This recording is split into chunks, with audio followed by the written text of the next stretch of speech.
Okay, guys, we are almost there for Unit 2. We are on Lesson 8 today. We are solving polynomial inequalities without technology. That's funky, isn't it? So this is really important. We are not using technology. I did show you in Lesson 2 how to solve polynomial inequalities with technology.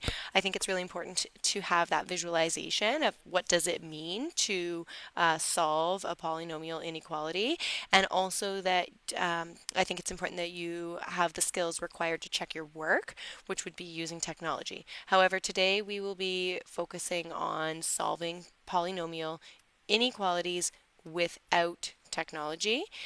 We will look at two methods, either curve sketching or interval tests on a number line. That is going to be a new concept for us, but there is no one right or wrong way. So just know on a test you can do either method, but you do need to be able to show all of your work when you're solving without technology.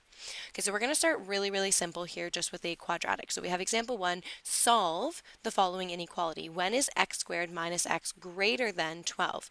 So remember in the last lesson we said, our best bet is isolate the expression on one side and 0 on the other. So the first thing we're going to do, and this is, we're looking specifically at method 1, and we're going to do this exact same question over, but we're going to look at method 2 so you can see the difference. So we have x squared minus x. Now, to isolate 0 on one side, we need to take away this 12, which means we need to take away 12 over here. So we're going to have x squared minus x minus 12 is greater than 0. So we want to know, when is x squared minus x minus 12 greater than 0? Meaning, if we wanted to define up here, let's just say f at x is equal to x squared minus x minus 12. So we want to know, when does this function have a function value that is greater than 0?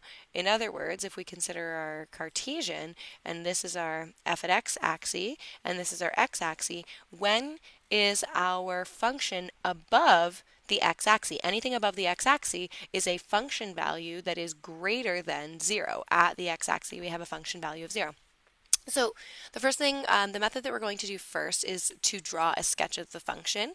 And as we know, our best bet for sketching polynomial functions is to first factor them. So we can sketch polynomial functions very easily in factored form. So if I want to factor this, this is looking like a simple trinomial. A value is 1. That's great. I need to think, can I find two numbers that add to -1 multiplied to -12? Well, 3 and 4 are jumping out at me, so I'm thinking it's something to do with x and 3 and something to do with x and 4, and I need them to multiply to a negative, so I know that one of them is a negative, one's a positive.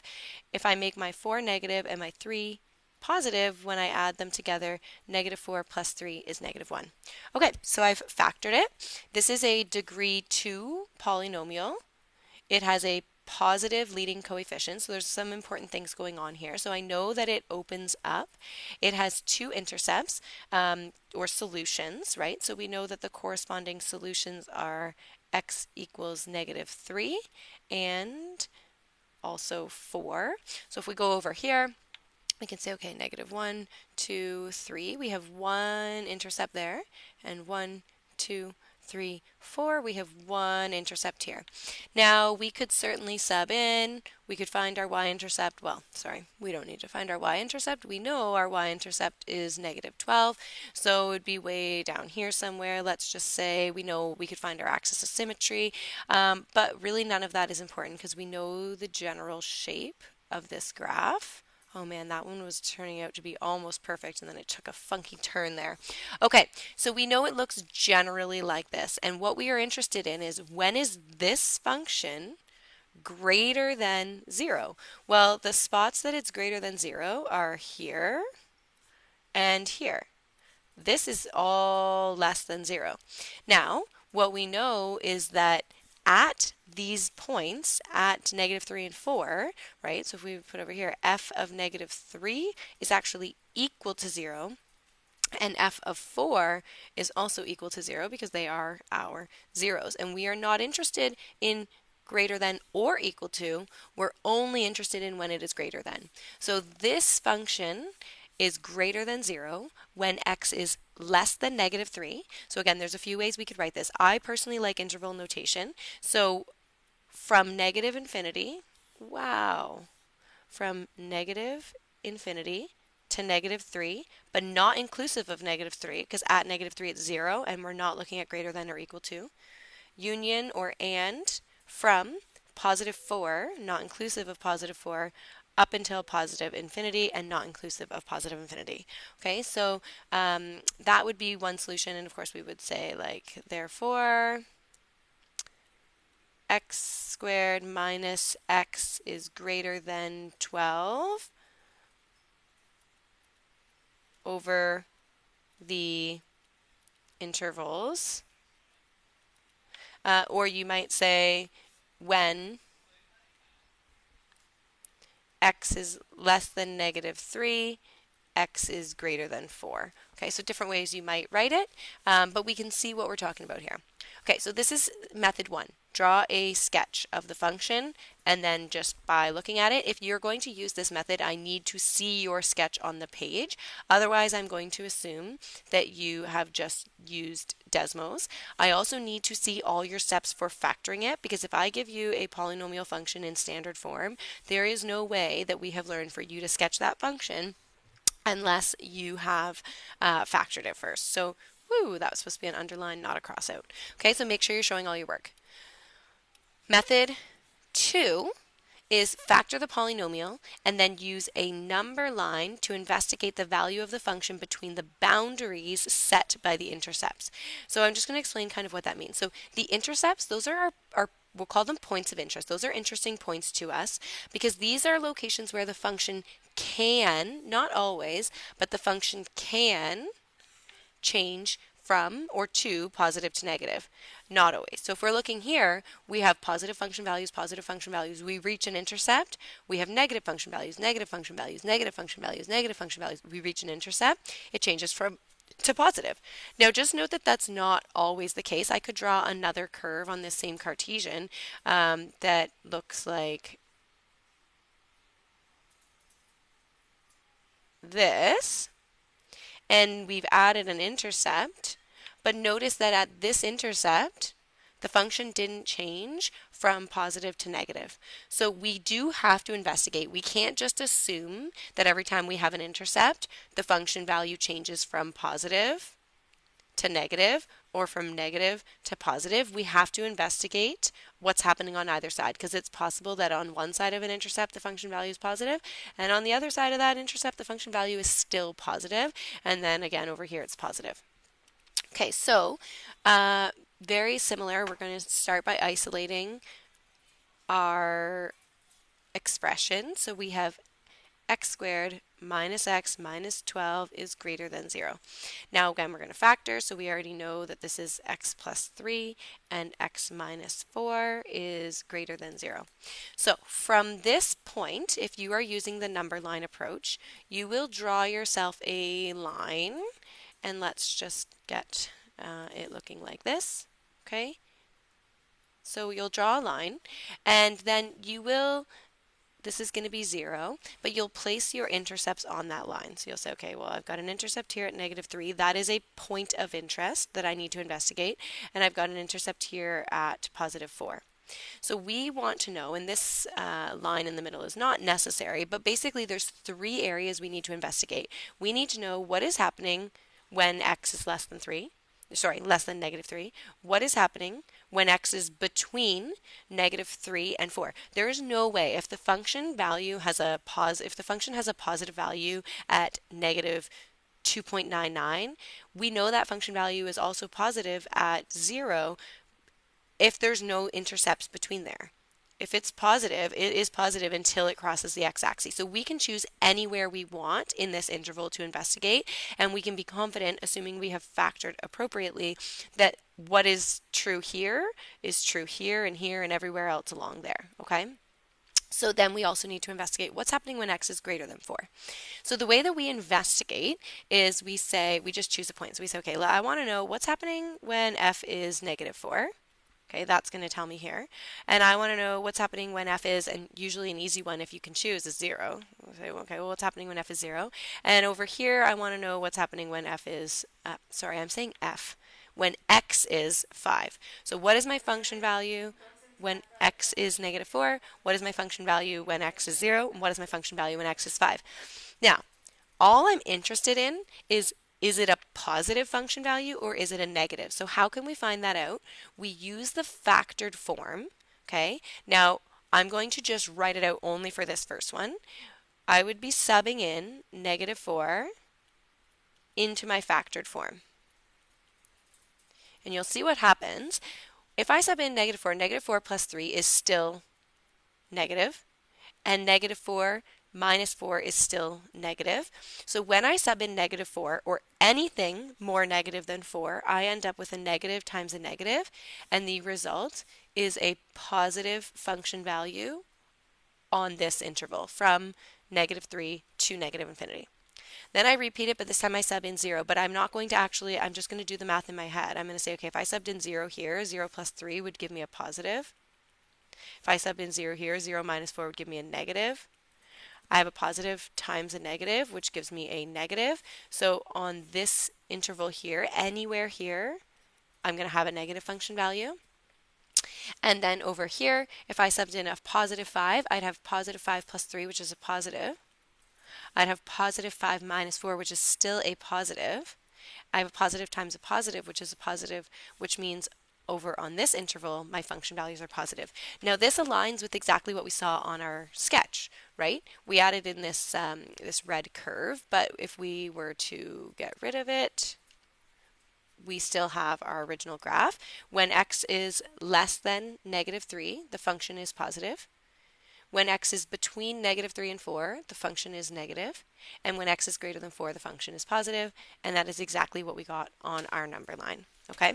So personally, I actually do prefer method 2, but so when you're doing your practice, you should make sure you try some. And then from here, from using this, and the other thing that's important is we need to make sure we know, are we including? Is it greater than or equal to? If it's not, then this is like our open circle, open circle. We don't want to include negative 3 and 4. So we would say, therefore, x squared minus x is greater than 12 on or over the intervals negative infinity up until negative 3, not inclusive of negative 3, and 4 till positive infinity, not inclusive of 4 or positive infinity. Okay, so we started with a very easy example. We're only going to do 2 more practice because these examples do take a long time. So now we're going to look at solve the following inequality. When is x cubed plus x less than or equal to 4x squared minus 6? So again, we need to rearrange. So I want to take away 4x squared from both sides, and I want to add 6 to both sides. And when I write this out, I end up with x cubed minus 4x squared plus x plus 6 is less than or equal to 0. So no matter what method I'm going to use, whether I'm going to do my sketching method or investigate my boundaries on a number line, no matter what, step 1 is factor this polynomial. And that's why these questions take so long. So first thing we know about factoring is use our factor theorem to guess. We have a constant that is positive 6, so we're looking at plus or negative 1, plus or negative 2, plus or negative 3, or plus or negative 6 to investigate. As always, I prefer to start with just 1. So if we subbed in 1, we would have 1 minus 4 plus 1 plus 6, right? So when we sub in 1, none of these multipliers change, so we just have the coefficients, positive 1, negative 4, positive 1, positive 6. 1 minus 4 is negative 3 plus 1 plus 6. Negative 3 plus 1 is negative 2 plus 6. That's not going to work. It is not equal to 0. We don't need to go any further. Let's investigate negative 1. Okay, so you might be getting better at this, and you'll notice that for negative 1, if it's an odd exponent, the sign changes. The value, the number doesn't change because we're only multiplying by 1. But a negative exponent will take this entire term, and if the exponent is odd, sorry, so a negative, or subbing in a negative 1 with an odd exponent, and it will turn it into a negative term. But when it's a even exponent, Negative 1 times negative 1 is always positive 1. So subbing in a negative to an even exponent will not change the term at all. So this is going to stay negative 4. Then I have an odd exponent, so this is going to switch to negative 1, and then the constant is not affected. There's no variable there. So I have negative 1, minus 4 is negative 5, minus 1 is negative 6, negative 6 plus 6 is 0. So therefore, x equals negative 1 is a solution, is what we've figured out so far. So when we're factoring, next step is to divide out that solution. So we have our negative 1. We have to put our coefficients here. So we have positive 1, negative 4, positive 1, and positive 6. Pull down that 1. Negative 1 times positive 1 is negative 1. Negative 4 plus 1 more negative is negative 5. Negative times a negative is positive 5. 1 plus 5 is 6. Negative 1 times positive 6 is negative 6. 6 plus negative 6 is 0, which is great. Remainder is 0, so we know that this is in fact a solution. So what we know now is that we could start writing this in factored form as x plus 1, right? So if the solution is negative 1, the factor is positive 1, times x squared. This was a degree 3 polynomial. We only divided out a degree 1, so we're left with x squared minus 5x plus 6. This here is the exact same as this. So now the new question is, when is all of this less than or equal to 0? So from here, we need to factor, and then again I gave us a pretty nice example. We're left with a simple trinomial. We need to find two values that add to negative 5 and multiply to positive 6. So negative 3 plus negative 2 is negative 5. Negative 3 times negative 2 is positive 6. There we go. We have fully factored it. So from here, we now are trying to figure out ultimately what we were always trying to figure out is when is this function less than or equal to 0, but now we have it in factored form. So I'm going to do both methods here. So we're going to say method 1 and method 2, and I'm actually going to do method 2 first. So we can see what that looks like without already having visualized the graph. So I'm going to draw myself that number line for method 2.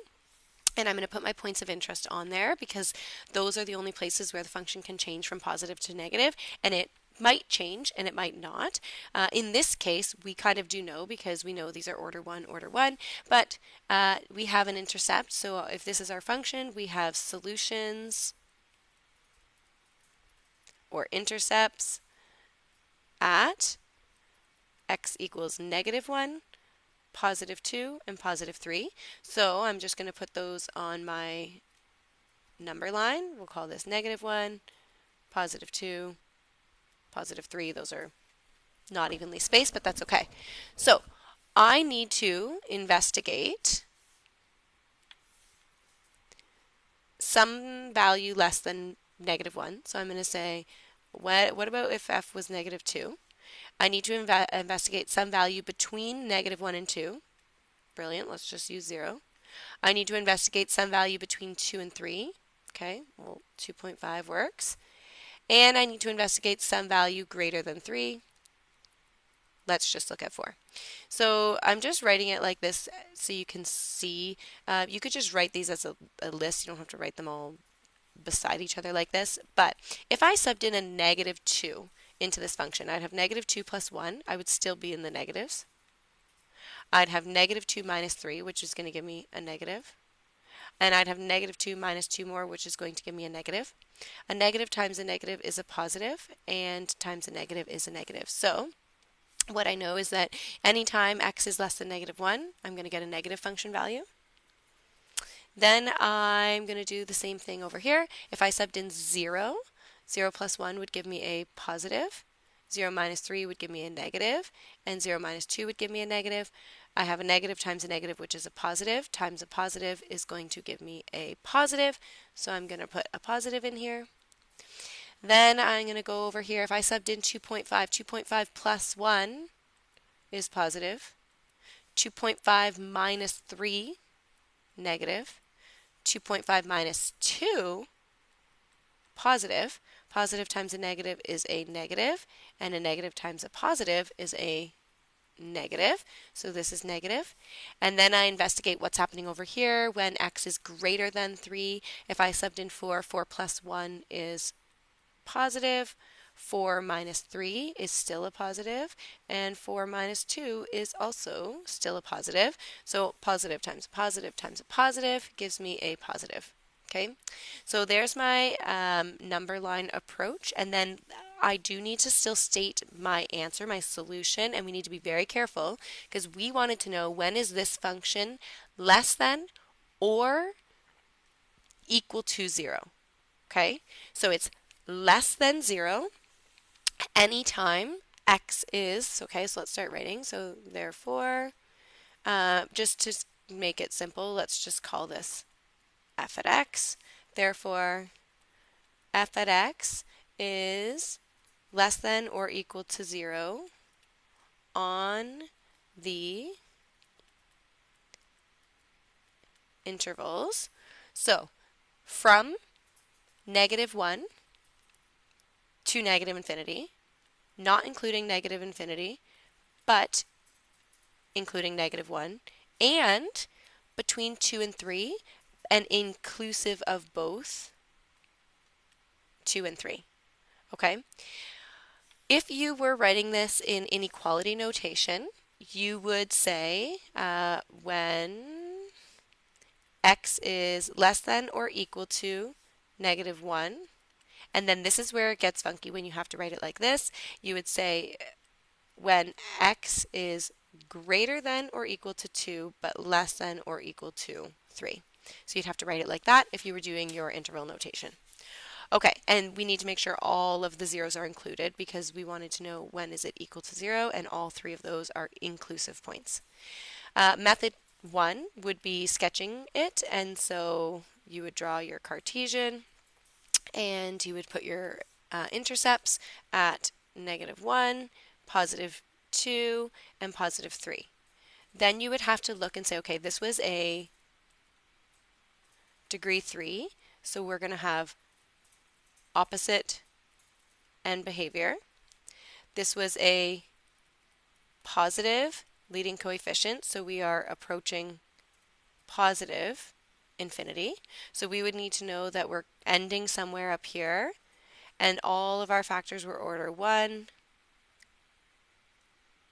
So it's going to look something like this, and then from there you see those same things. We want to know when it was less than or equal to 0. Well, that's in between 2 and 3, and when x is less than 1 or -1, sorry, and we write it out the same way. All right. Okay, one last example. Let's see if we can keep this video under 30 minutes.